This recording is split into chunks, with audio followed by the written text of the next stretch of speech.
Hindi lang umano sa tinatawag na Leadership Fund may alokasyon si dating Senador Bong Revilla.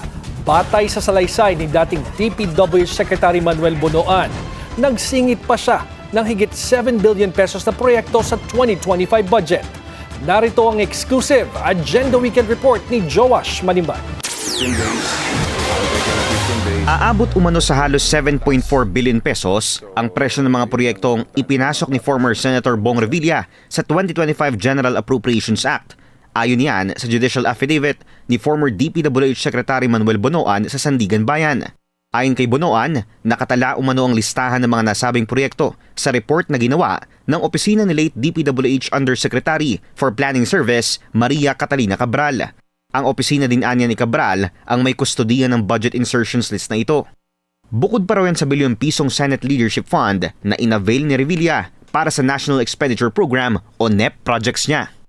Para sa NEP projects, kay former DPWH Undersecretary Roberto Bernardo Umano, dumadaan ang listahan ng mga proyekto ng mga senador na close sa kanya. Kabilang daw dyan si Revilla at Senator Jinggoy Estrada.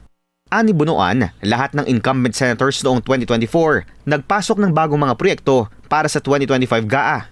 Sa parehong judicial affidavit, inilahad ng dating kalihim kung bakit lumobo ang 2025 DPWH budget sa mahigit 1 trillion pesos kahit na nasa 900 billion pesos lang ang 2025 NEP budget ceiling na itinakda ng Department of Budget and Management.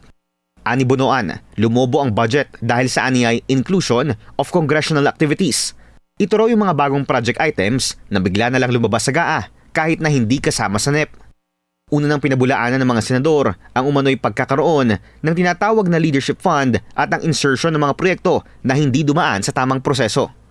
Sinubukan din ng Billionaire News Channel na kunin ang panig ni Revilla kaugnay ng umano'y 7.4 billion peso GAA insertions pero hindi ito sumagot sa aming mensahe. Para sa Agenda Weekend, Joash Manimban, Billionaire News Channel.